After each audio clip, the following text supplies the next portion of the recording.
Hello students, in today's video we will discuss about first chapter of microeconomics of plus 1, and as you all know that we have completed first two part of this chapter, and in this video we will proceed to its third part. Okay, so the name of chapter is economics and economy, and today's topic is positive and normative economics. ठीक है, देखिए students, economics को पढ़ने के basically दो तरीके होते हैं. एक तो होता है पॉजिटिव इकोनॉमिक्स, एक होता है नॉर्मेटिव इकोनॉमिक्स. यानी कि जब हम इकोनॉमिक्स सब्जेक्ट की स्टडी करते हैं तो उसे दो तरीके से पढ़ा जा सकता है. एक तो होता है पॉजिटिव इकोनॉमिक्स, एक होता है नॉर्मेटिव इकोनॉमिक्स. जब हम इकोनॉमिक्स को सिर्फ एज ए सब्जेक्ट के तौर पे पढ़ते हैं, उसके अंदर कौन कौन से डाटास आज तक हुए हैं. देखिए, इकोनॉमिक्स भी अपने आप का पूरा एक सब्जेक्ट है जिसके अंदर पास्ट ईयर के जितने भी हिस्टोरिकल इवेंट्स हैं वो सब उसके अंदर रिकॉर्डेड हैं, जो कि एक कंट्री के इकोनॉमिक्स से रिलेटेड है. ठीक है, तो इंडिया के अंदर during the past year after the eve of independence, independence के बाद से लेके आज तक 2020 तक इकोनॉमिक्स में जितने भी अलग अलग काइंड के इम्प्लीमेंटेशंस हुए हैं, जितने भी नई नई रूल्स एंड रेगुलेशंस इकोनॉमी में बने हैं, जितनी नई नई पॉलिसीज़ आई हैं, उन सब की जब हम स्टडी करते हैं कि आज तक इकोनॉमी में क्या क्या हुआ है, तो ये जो स्टडी होती है ये होती है पॉजिटिव इकोनॉमिक्स. यानी कि इसके अंदर हम लोग रियल फैक्ट्स एंड फिगर्स को पढ़ते हैं. ठीक है, तो जब इकोनॉमिक्स को सिर्फ एज ए सब्जेक्ट के बेसिस से पढ़ा जाए अपने नॉलेज को इम्प्रूव करने के लिए, इकोनॉमिक्स के नॉलेज को गेन करने के लिए, तो ये टर्म किया जाता है पॉजिटिव इकोनॉमिक्स. ठीक है, तो पॉजिटिव इकोनॉमिक्स की डेफिनेशन होती है, positive economics deal with economic issue related to past, present और future. It deals with such a economic situation which can be studied by using facts and figure. ठीक है, देखिए जितनी भी आज तक की इकोनॉमिक्स की स्टडी है, जितना भी आज तक का इकोनॉमिक्स का मैटर ऑलरेडी प्रिपेयर्ड है, उसे जब पढ़ना, सपोज हम कंज्यूमर बिहेवियर पढ़ते हैं, प्रोड्यूसर बिहेवियर पढ़ते हैं, नेशनल इनकम को कैलकुलेट करना पढ़ते हैं हम लोग. ठीक है, तो ये जितनी भी स्टडी होती है ये होती है पॉजिटिव इकोनॉमिक्स. ठीक है, पॉजिटिव इकोनॉमिक्स में और नॉर्मेटिव इकोनॉमिक्स में सिर्फ एक बेसिक फंडामेंटल डिफरेंस है जो इन दोनों को एक दूसरे से डिफर करता है. ठीक है, तो पॉजिटिव इकोनॉमिक्स के कौन कौन से एग्जाम्पल होंगे. देखिए, पॉजिटिव इकोनॉमिक्स का जो मेरा फर्स्ट एग्जाम्पल है वो है, on the eve of independence poverty in India affected larger percentage of population than now. देखिए, पॉजिटिव इकोनॉमिक्स में मैंने आपको पहले ही बताया था कि सिर्फ उन फैक्ट्स एंड फिगर्स की ही स्टडी होती है जो ऑलरेडी एक इकोनॉमी में हो चुके होते हैं. ठीक है, या उनकी स्टडी होगी जो ऑलरेडी हो रहे होंगे, या कुछ ऐसे अनसर्टेन इवेंट्स की स्टडी होती है जो फ्यूचर में होंगे. ठीक है, तो पहला जो मेरा एग्जांपल है वो पास्ट से रिलेटेड है. ठीक है, on the eve of independence, यानी कि इंडिपेंडेंस जब जब हमारी कंट्री इंडिपेंडेंट हुई थी तो उस टाइम पे जो पॉवर्टी रेशो था वो आज के कंपैरेटिवली काफ़ी हायर है. यानी कि इंडिया के अंदर आज जो मेरा पॉवर्टी का रेशो है वो इंडिपेंडेंस के टाइम्स का काफ़ी कम है. अब वो कम क्यों हुआ है, पॉवर्टी इंडिया के अंदर कम क्यों हुई है, क्योंकि during the time, with the passage of time, government ने कुछ ना कुछ ऐसी पॉलिसीज़ इंडिया के अंदर इम्प्लीमेंट की है जिससे पॉवर्टी का रेशो जो है वो धीरे धीरे डिक्रीज हो रहा है. ठीक है, पॉवर्टी लाइन पहले सर्टेन की गई थी, उस पर कुछ ना कुछ गवर्नमेंट ने बहुत तरह के कुछ डिसीजंस लिए जिससे जो इकोनॉमी के अंदर पॉवर्टी का रेशो है वो धीरे धीरे डिक्रीज हुआ है. ठीक है, तो ये एक स्टेटमेंट है. इस स्टेटमेंट को जब हम पढ़ेंगे तो ये स्टेटमेंट एक ट्रुथ स्टेटमेंट है और इसे वेरीफाई किया जा सकता है. ठीक है, सेकंड मेरा स्टेटमेंट है, 22% population in India is absolutely poor. यानी कि इंडिया के अंदर 22% पॉपुलेशन जो है वो एब्सोल्युटली पुअर है. ठीक है, अब ये जो मेरा एक स्टेटमेंट है जो प्रेजेंट का स्टेटमेंट है, इसे भी वेरीफाई किया जा सकता है. ये जितने भी स्टेटमेंट निकले हैं ये कोई ना कोई कॉन्करेंट स्टडी हुई है, उस स्टडी के बेसिस पे इन स्टेटमेंट्स को डिराइव किया गया है. ठीक है, तो ये पूरी तरह से वेरीफिएबल है. इनको इनकी पूरी तरह से एक अच्छी तरह से इनकी वेरीफाई इन्हें किया जा सकता है. थर्ड जो मेरा पॉइंट है वो है, employment ratio in India will increase up to 42% in near future. यानी कि एम्प्लॉयमेंट का जो रेशो है इंडिया के अंदर वो आने वाले टाइम में 42% तक हो जाएगा. यानी कि जीडीपी की फॉर्मेशन में जो मेरा पार्टिसिपेशन रेशो है वो 42% तक हो जाएगा. ये ड्यूरिंग पास्ट स्टडीज़ ये बताती हैं कि जैसे जैसे with the passage of time बीतता गया है, गवर्नमेंट ने कुछ ना कुछ ऐसी ऐसी पॉलिसीज़ इकोनॉमी के अंदर इम्प्लीमेंट की है जिससे एम्प्लॉयमेंट का रेशो जो है वो धीरे धीरे इंक्रीज़ हो रहा है और आने वाले नियर फ्यूचर के अंदर ये 42% तक इंक्रीज़ हो जाएगा, जिससे मेरी कंट्री का जो पार्टिसिपेशन रेट है वो 42% हो जाएगा. ठीक है, तो ये जितने भी स्टेटमेंट हैं ये या तो पास्ट के हैं या प्रेजेंट के हैं और या फ्यूचर के हैं।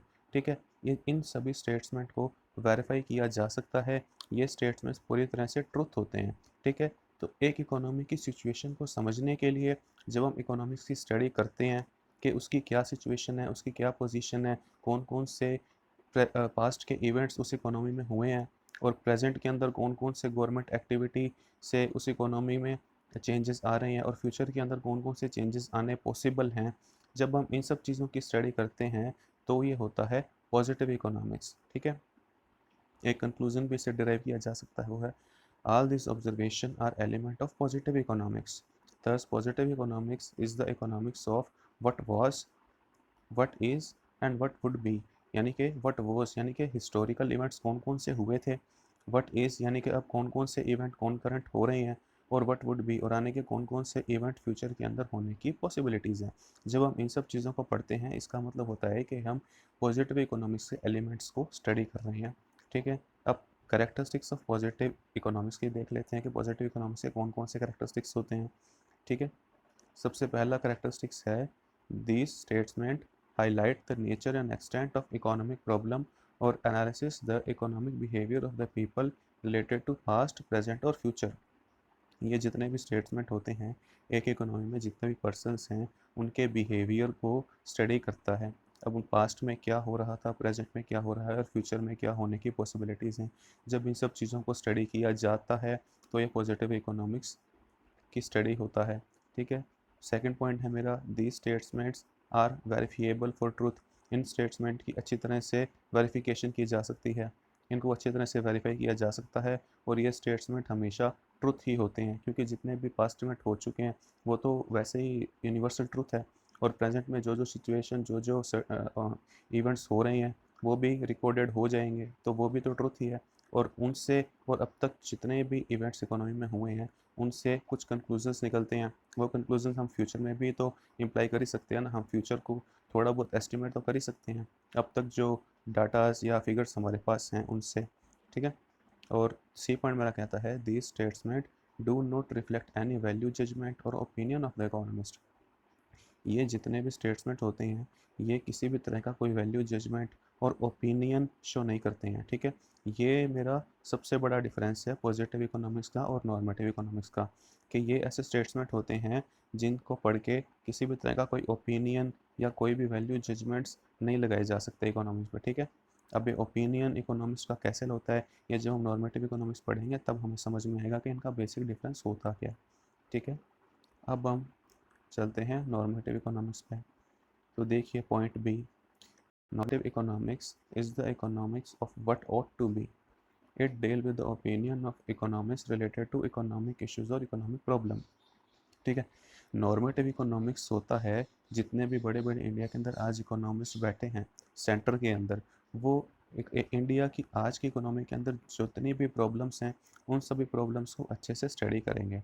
ठीक है, उनको अच्छे से स्टडी करेंगे, उनका अच्छे से एनालिसिस करेंगे और उसके बाद गवर्नमेंट को अपना सजेशन देंगे कि इकोनॉमी के अंदर फ्यूचर के अंदर ये एक्टिविटीज़ और ये डिसीजंस लिए जाने चाहिए।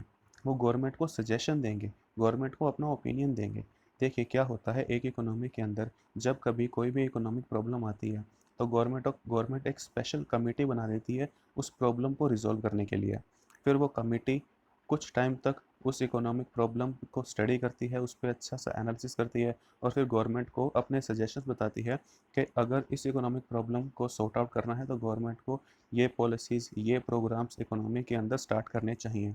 तो जब कभी ऐसा होता है कि इकोनॉमिस्ट गवर्नमेंट को सजेशन देते हैं कि इकोनॉमी के अंदर ये स्टेप्स हैं, ये रूल्स एंड रेगुलेशंस हैं जिनको बनाना चाहिए जिससे इकोनॉमी की प्रॉब्लम जो है वो सॉर्ट आउट हो सकती है, जब कभी ऐसा होता है तो हम लोग स्टडी करते हैं नॉर्मेटिव इकोनॉमिक्स की। ठीक है, ये मेरा पार्ट बनता है नॉर्मेटिव इकोनॉमिक्स का। उसके बाद देखिए इसको एग्जाम्पल के थ्रू भी समझा जा सकता है। ये जितने भी नॉर्मेटिव इकोनॉमिक्स के स्टेटमेंट होते हैं ना ये सिर्फ फ्यूचर से रिलेटेड होते हैं, फ्यूचर से रिलेटेड होते हैं, टोटली अनसर्टेन होते हैं और ये सिर्फ ओपिनियंस और सजेशंस होते हैं। ठीक है, अब ये कैसे कैसे होते हैं, इनके कौन कौन से फॉर्म्स होते हैं, क्या क्या एग्जांपल्स हैं, ये देख लेते हैं। ठीक है, सबसे पहले example first, MNREGA will one day bring an end to the problem of unemployment in country. यानी कि मनरेगा MG नरेगा जो गवर्नमेंट ने अनएम्प्लॉयमेंट को रिड्यूस करने के लिए प्रोग्राम चलाया था, वो एक दिन हमारी कंट्री के अंदर अनएम्प्लॉयमेंट की जो प्रॉब्लम है उसे पूरी तरह से ख़त्म कर देगा, यानी कि इंडिया के अंदर अनएम्प्लॉयमेंट की प्रॉब्लम ही नहीं रहेगी। तो क्या ऐसा हो सकता है क्या ये पूरी तरह से सर्टेन है? फ्यूचर तो वैसे भी अनसर्टेन है। ये सिर्फ एक स्टेटमेंट है जो आगे जाके फ्यूचर के अंदर सही हो भी सकता है और सही नहीं भी हो सकता। तो इसको वेरीफाई तो नहीं किया जा सकता, आज तो इसको वेरीफाई नहीं किया जा सकता ना। जब कभी इंडिया के अंदर अनएम्प्लॉयमेंट कम होगी या पूरी तरह से ख़त्म हो जाएगी, तब उस दिन जाके हम कभी स्टडी करेंगे कि अनएम्प्लॉयमेंट जब इंडिया में पूरी तरह से ख़त्म हुई है वो किन किन कारणों से, वो किन किन वजहों से हुई है।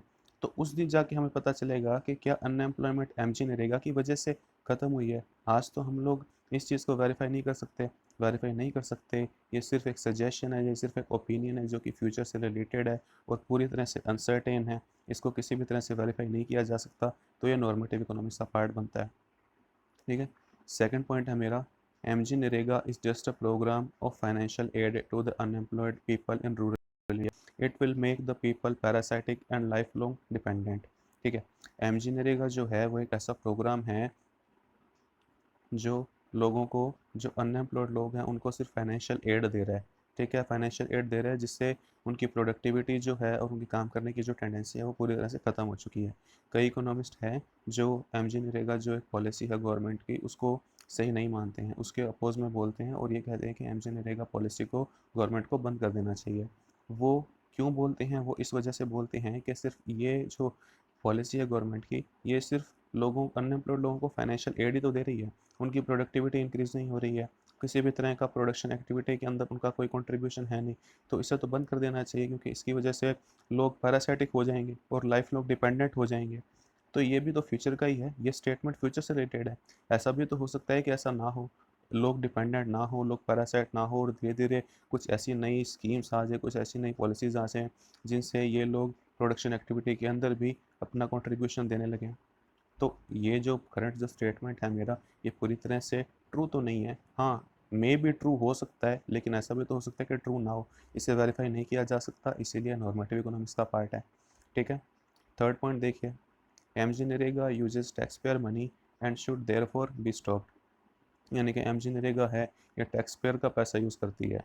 ठीक है, टैक्स पेयर का बहुत सा परसेंटेज होता है जो गवर्नमेंट एक साल के अंदर अर्न करती है डायरेक्ट टैक्सेस के थ्रू, उसका बहुत सा एक बड़ा प्रोपोर्शन है वो MG नरेगा स्कीम को रन करने में चला जाता है। ठीक है, जिससे गवर्नमेंट के और फर्दर जो प्रोडक्टिव एक्टिविटीज़ हैं उनके लिए फंड नहीं बचता। इस वजह से MG नरेगा को बंद कर देना चाहिए। तो ये भी एक तरह का ओपिनियन ही तो है, एक सजेशन है कि ऐसा कर देना चाहिए। ठीक है, तो जब कभी सजेशन आए, ओपिनियन आए फ्यूचर से रिलेटेड, तो ये जितने भी स्टेटमेंट होते हैं ये नॉर्मेटिव इकोनॉमिक्स का पार्ट बनते हैं। ठीक है, अब देखते हैं इसके कुछ करेक्टरिस्टिक्स। ठीक है, all these statement are element of normative economics, these are merely opinion, these are not verifiable for truth. ये जितने भी स्टेटमेंट होते हैं ना, ये सिर्फ ओपिनियंस होते हैं, ये सिर्फ ओपिनियंस होते हैं और इन्हें कभी भी वेरीफाई नहीं किया जा सकता ट्रुथ के लिए। ठीक है, and characteristics of normative economics, normative economics के कुछ करेक्टरिस्टिक्स भी होते हैं। This statements in all value judgement, ये सॉरी ये एक मिनट, ये शायद यहाँ पे स्टूडेंट्स कुछ प्रिंटिंग मिस्टेक हुई है। देखिए, तो मेरा ए पॉइंट तो था कि this statements card as value judgements, के ये जितने भी स्टेटमेंट्स होते हैं ये सिर्फ वैल्यू जजमेंट्स होते हैं। ये सिर्फ ये शो करते हैं कि फ्यूचर के अंदर कौन सा डिसीजन लिए जाने चाहिए, कौन सा डिसीजन नहीं लिए जाने चाहिए। ठीक है, बी पॉइंट मेरा कहता है कि this statements indicate opinion and are therefore not variable for truth. ये सिर्फ एक ओपिनियन होते हैं जिन्हें वेरीफेबल नहीं किया जा सकता, जिन्हें ये सॉर्ट आउट नहीं, फाइंड आउट नहीं किया जा सकता कि क्या ये फ्यूचर में जाके सही होंगे या नहीं होंगे। ठीक है, और थर्ड पॉइंट मेरा कहता है कि this statement reflect what should be as a solution to economic problem. यानी कि आज जो मेरी इकोनॉमिक प्रॉब्लम है उनके लिए कौन कौन से प्रिकॉशनरी मेजर या कौन कौन से सॉल्यूशन पॉलिसी को इम्प्लाई करना चाहिए जिससे फ्यूचर के अंदर ये मेरी इकोनॉमिक पॉलिसी, इकोनॉमिक जो प्रॉब्लम्स हैं वो पूरी तरह से सॉर्ट आउट हो जाएं। तो सिर्फ फ्यूचर तो वैसे भी अनसर्टेन है ना, आज हम कोई भी पॉलिसी, कोई भी रूल एंड रेगुलेशन बनाएं कोई इकोनॉमिक प्रॉब्लम को सॉर्ट आउट करने के लिए, ऐसा भी तो हो सकता है कि वो उस इकोनॉमिक प्रॉब्लम को सॉर्ट आउट करने के लिए सफिशेंट ना हो, उससे इकोनॉमिक प्रॉब्लम सॉर्ट आउट हो भी सकती है, नहीं भी हो सकती है। तो ये सिर्फ एक अनसर्टेनिटी तो है, ये सिर्फ एक ओपिनियन तो है जो कि फ्यूचर से रिलेटेड है। हो सकता है कि सही हो सकता है सही ना भी हो। ठीक है, तो ये जो मेरे दो टर्म्स जो आती हैं कि नॉर्मेटिव इकोनॉमिक्स और पॉजिटिव इकोनॉमिक्स में मेनली क्या डिफरेंस है, तो जब कभी भी डिफरेंस की बात आएगी कि नॉर्मेटिव इकोनॉमिक्स और पॉजिटिव इकोनॉमिक्स में क्या डिफरेंस होता है, तो पॉजिटिव इकोनॉमिक्स तो होता है कि जो सिर्फ ट्रुथ हो, यानी कि आज तक इकोनॉमिक्स में हुए हुए जो भी जितने भी इवेंट्स हैं जो उनको स्टडी हम लोग करते हैं, तो वो तो होता है पॉजिटिव इकोनॉमिक्स। लेकिन जब हम फ्यूचर में होने वाले अनसर्टेन इवेंट्स और जब हम वैल्यू जजमेंट्स और ओपिनियन इन्वॉल्व कर देते हैं हमारी स्टडी के अंदर, तब वो होता है नॉर्मेटिव इकोनॉमिक्स। ठीक है, अब सब्जेक्ट मैटर ऑफ स्टडी क्या है आज का, वो ये है, so the above mentioned two terms are the important term of economics, namely positive economics and normative economics. ठीक है, द फर्स्ट पॉइंट है, can study economics only for knowledge purpose or understanding purpose, then it will be termed as positive economics। जब economics को सिर्फ knowledge के purpose से, सिर्फ understanding के पर्पस से हम लोग पढ़ेंगे, तो वो टर्म होता है उसको कहा जाता है पॉजिटिव इकोनॉमिक्स। और सेकंड पॉइंट है, when we study economics to deal future problem and for making future decision related to economy, that will be termed as normative economics. ठीक है, जब फ्यूचर के लिए कुछ डिसीजन लिए जाएंगे, कुछ पॉलिसीज़ बनाई जाएंगी, कुछ ओपिनियंस दिए जाएंगे, कुछ वैल्यू जजमेंट्स दिए जाएंगे, तो ये होते हैं नॉर्मेटिव इकोनॉमिक्स के कोई भी इकोनॉमिक प्रॉब्लम है उसको सॉल्व करने के लिए क्या किया जाना चाहिए। ठीक है, व्हाट ऑट टू बी या व्हाट शुड बी, तो ये जितने भी स्टेटमेंट्स होते हैं ये नॉर्मेटिव इकोनॉमिक्स में इंक्लूड किए जाते हैं। ठीक है, तो आज के लिए मेरा ये था third topic, normative economics. So read it by yourself. If you have any kind of doubt, then you can ask me in my comment box. I will definitely answer it. And for today, आज के लिए इतना ही। आगे का chapter हम पढ़ेंगे हमारे next video में। ठीक है, so till that thank you and have a nice day.